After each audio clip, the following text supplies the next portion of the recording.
Merhaba, à cette semaine en Turquie. Le fondateur du nouveau parti DEVA et ancien ministre de l'économie de l'AKP, Ali Babacan, a accordé une interview où il a répondu aux questions de Ruşen Çakır et à nos chers auditeurs de Mediascope.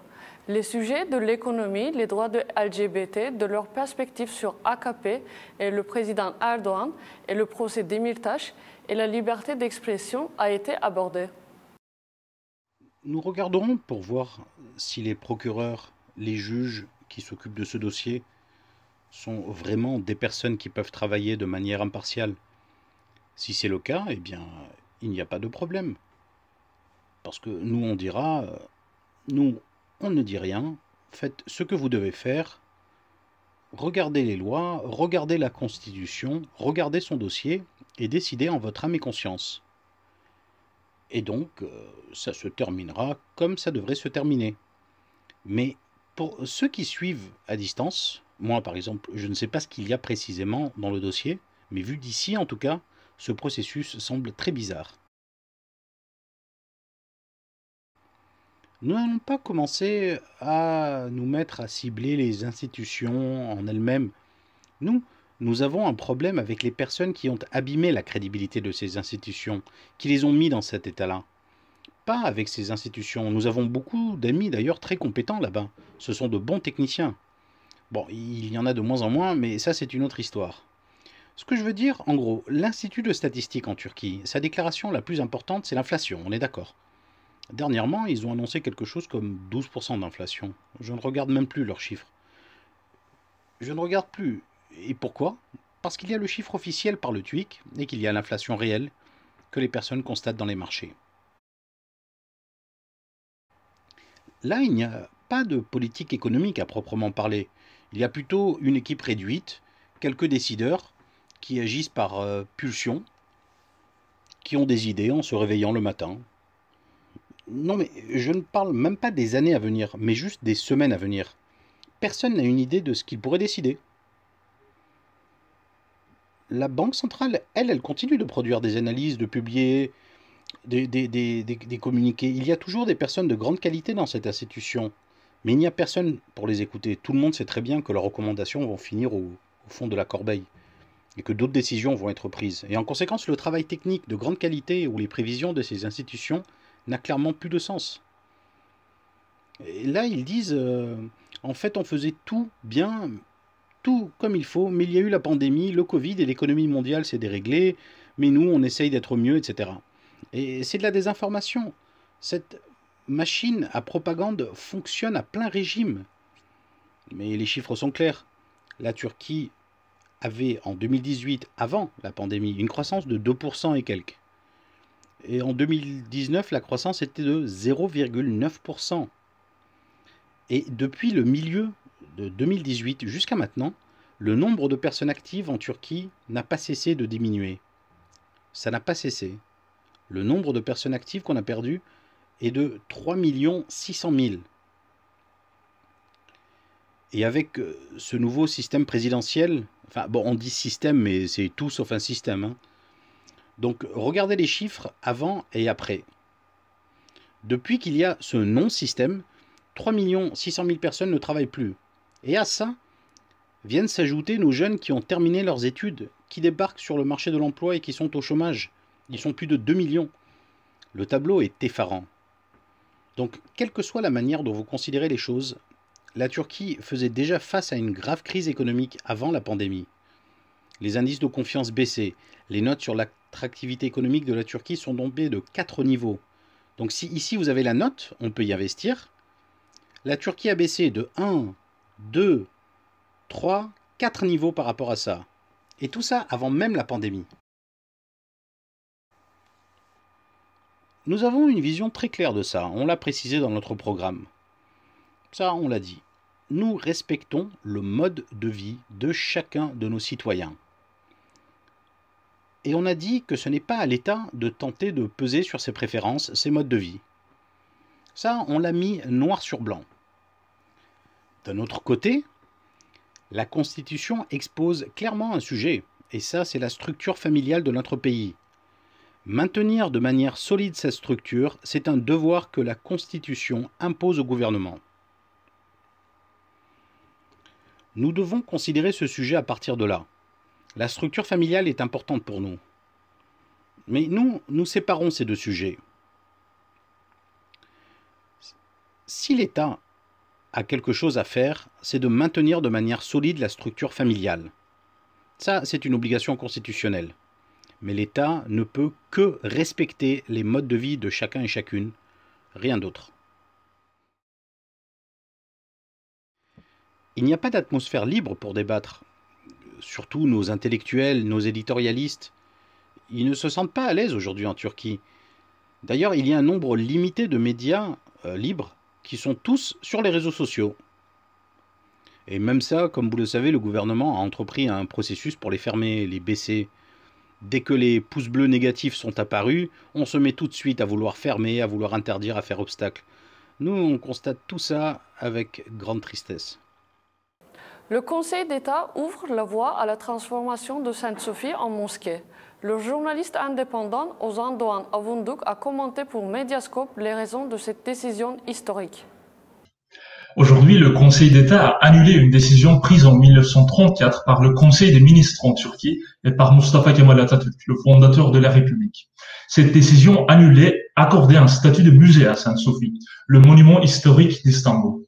Ce statut de musée de Sainte-Sophie, elle était notamment importante puisqu'en fait, elle symbolisait d'une manière la neutralité et la distance de l'État turc laïque vis-à-vis des citoyens de différentes confessions.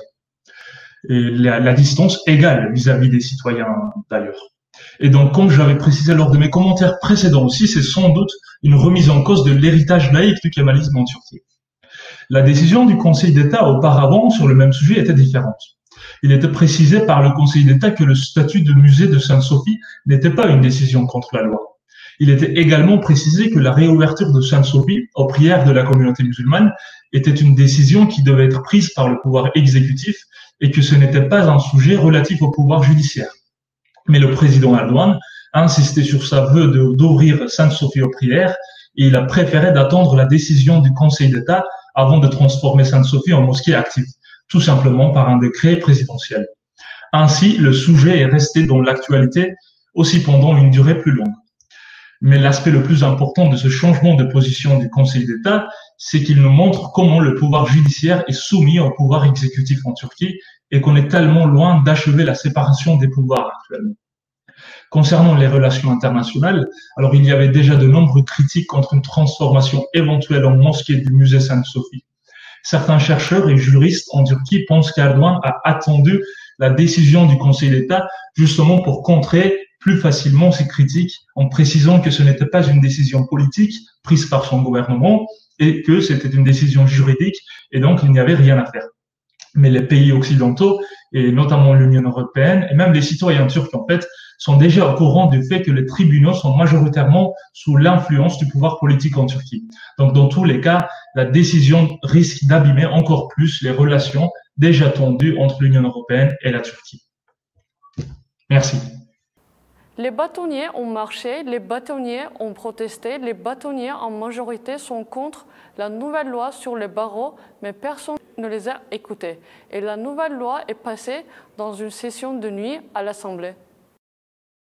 La loi sur les barreaux, vigoureusement contestée par l'écrasante majorité des barreaux de tout le pays, est passée par la Commission et les 2 premiers articles ont été votés par le Parlement.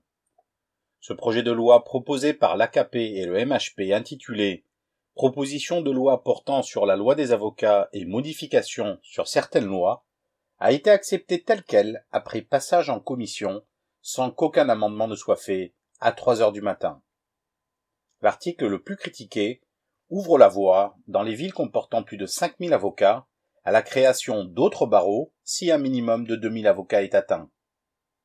L'écrasante majorité des bâtonniers avait entrepris une marche symbolique au départ de leur ville, sur Ankara, pour protester contre ce qu'ils considèrent comme un désir du gouvernement de fragmenter l'institution de la défense. Après 27 heures d'attente aux portes de la ville, ils avaient finalement pu accéder au point de rendez-vous, le mausolée d'Atatürk. Le bâtonnier d'Izmir, Özkan Yücel, avait dit qu'il ferait tout ce qui est possible pour ne pas diviser les barreaux. Il avait déclaré « Ce n'est qu'un début et nous l'avons réussi, nous allons continuer de lutter contre cette tentative du gouvernement. » 20 bâtonniers avaient demandé à être reçus par la commission justice du Parlement, mais leur demande avait été refusée.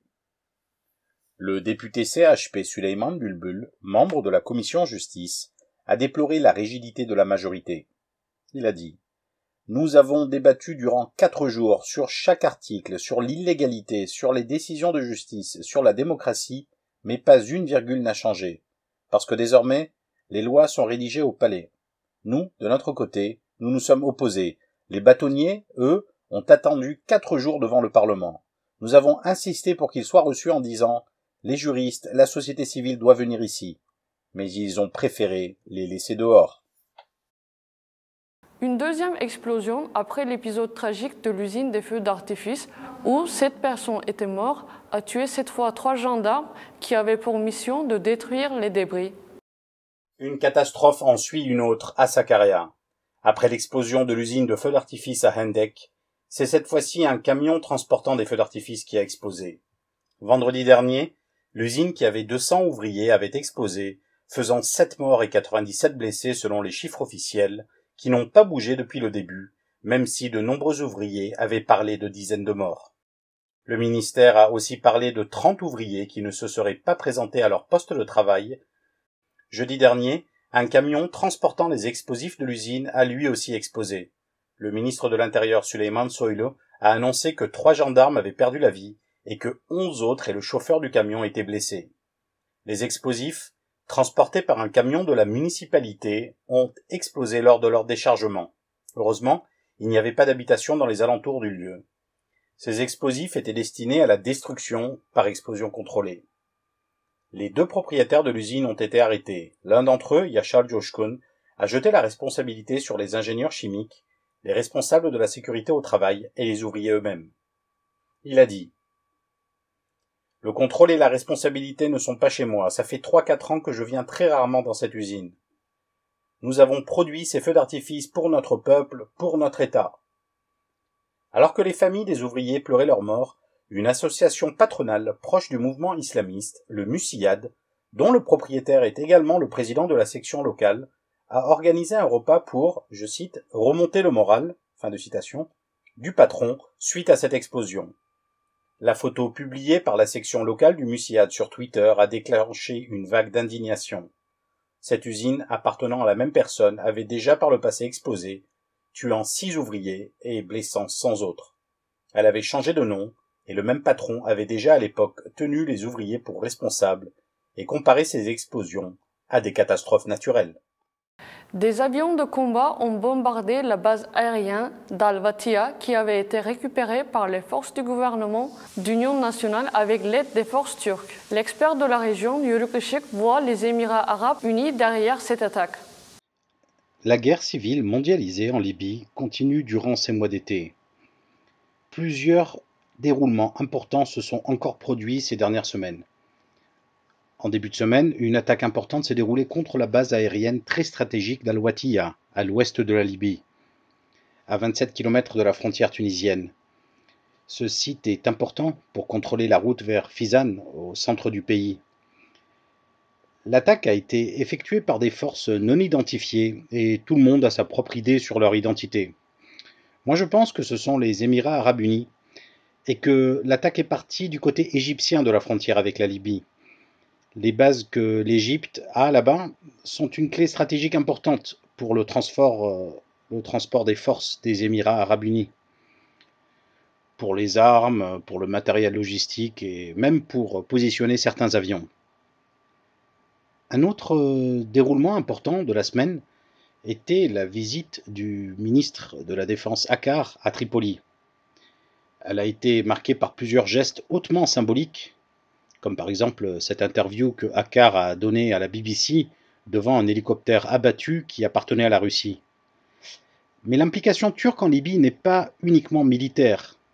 On peut le comprendre à travers les nombreux petits détails de la visite de Akkar, comme par exemple les 192 militaires libyens qui vont se faire former en Turquie comme les opérations de déminage des mines qui ont été laissées par l'armée nationale libyenne et la Légion Wagner dans le sud de la Tripolitaine ou à Tarhouna. Ces mines sont terribles. Elles ont d'ores et déjà tué des dizaines de personnes et blessé des centaines d'autres. Ces mines laissées par la LNA et par la Légion Wagner seront probablement bientôt couvertes par la presse française, et cette horrible situation dévastatrice méritera qu'on pose un regard franc là-dessus, sur qui a soutenu ça, pour quels objectifs. Et la manière dont la Turquie s'est impliquée en Libye pour des missions de sécurité en Tripolitaine, son approche qui est plus institutionnelle parce qu'elle forme les militaires libyens, montre que l'implication turque se veut un peu plus pérenne, à plus long terme, dans l'ouest de la Libye. Un autre déroulement important de la semaine était l'annonce du ministre des Affaires étrangères russe, Lavrov, qui disait que la Russie et la Turquie travaillaient dur pour obtenir un cessez-le-feu. Ça, c'est quelque chose d'important, parce que ça vient directement de Lavrov, donc on peut penser que la situation avait atteint un certain degré de maturation.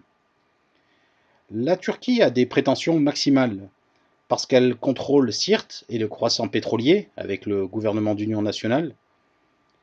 Et cette semaine, nous avons vu la Légion Wagner essayer d'empêcher la production de pétrole dans les installations pétrolières. Et ça va causer beaucoup de dommages à l'avenir. Parce que même si ces installations ne fonctionnent pas, elles nécessitent une maintenance régulière. La Turquie ne se précipite pas sur les pourparlers parce qu'elle pense que les propositions de la Russie ne reflètent pas forcément la totalité des groupes de l'Est de la Libye. Alors que la Turquie et le gouvernement de Al-Sarraj est un bloc beaucoup plus clair, qui représente vraiment le front de la Russie? Est-ce que c'est le général Haftar qui représente la Russie? C'est la même personne qui avait abandonné les discussions de paix et quitté Moscou à bord de son avion. Donc, qui il y a du côté des Russes? La Chambre des représentants libyens? La Turquie calcule aussi que l'un des plus grands déroulements récents était la supériorité de la puissance militaire des drones turcs qui ont mis en lumière la faiblesse du matériel militaire russe. Donc la Turquie négocie âprement, mais prend également son temps pour obtenir le contrôle de la région de Sirte, mais aussi l'utilisation de la base de Joufra. Si ces pourparlers de paix ne se terminent pas rapidement, on pourrait s'attendre à ce que la Turquie et les forces du gouvernement d'union nationale mènent une offensive vers Sirte et même vers Al-Joufra. Pour l'instant, le pont aérien turc continue en Méditerranée. 28 avions ont déjà emmené du matériel militaire en Libye, et la semaine prochaine, la Turquie a déclaré que le Navtex sera conduit en Méditerranée centrale, dans 3 régions en Crète, et du côté des côtes libyennes. Donc, finalement, on voit bien que la crise libyenne va continuer avec tous ces coups de théâtre. Mais ce qui est décisif, c'est ce qui va se passer à court terme à Sirte. C'est là où on va décider, c'est ça qui va décider la direction que prendront les choses, et bien sûr le contrôle de la production de pétrole, qui est essentiel pour le redémarrage de l'économie libyenne. Le célèbre acteur Ozan Güven a été accusé de violences par son ex-compagne dans un nouvel épisode des violences contre les femmes, cette fois joué sur la scène médiatique. La violence faite aux femmes a concerné cette fois-ci un acteur bien connu du monde du cinéma et des séries turques.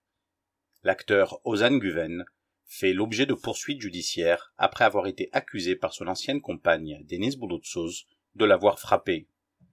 L'information s'est répandue après que la victime présumée, Deniz Bulutsuz, ait publié sur les réseaux sociaux un communiqué expliquant entre autres avoir été l'objet de lourdes violences durant plus d'1 heure de la part d'Ozan Güven et avoir été empêchée de sortir de l'appartement de l'acteur. La jeune femme est allée porter plainte auprès du procureur de la République d'Istanbul contre Ozan Güven pour tentative d'homicide volontaire séquestration et injures. Elle a également fourni comme preuve des photographies prises après le drame. L'acteur est allé faire sa déposition le 22 juin, puis a déposé plainte contre Bolotsuz pour diffamation, injures et coups. Il a expliqué qu'au moment des faits, il voulait se séparer de sa compagne et qu'elle avait manigancé ce traquenard afin de détruire sa carrière. L'acteur Ozan Güven a posté une photo de lui sur les réseaux sociaux. Passé par un filtre noir et blanc, on le voit allongé sur un lit d'hôpital, présentant son avant-bras qui, après observation attentive, comporte des égratignures. Cette photo a provoqué de nombreuses moqueries sur les réseaux sociaux. Un expert judiciaire mandaté par le procureur est allé recueillir les enregistrements de la vidéosurveillance du domicile de Güven. Mais manque de chance, le moment où l'agression présumée a eu lieu a été effacé. Par le passé, l'acteur avait déclaré à propos des violences faites aux femmes : « Nous avons besoin d'éducation, d'amour, d'affection. Nous sommes une société qui se nourrit de ça. Nous devons nous aimer les uns les autres, nous donner des accolades. » Fin de citation. En réaction, 103 scénaristes ont publié une tribune titrée « Notre devoir est de ne pas être complice ». Ils y disent ne plus vouloir travailler avec l'acteur et appellent les managers, les chaînes et les producteurs à faire de même. Merci de nous avoir regardés et à la semaine prochaine.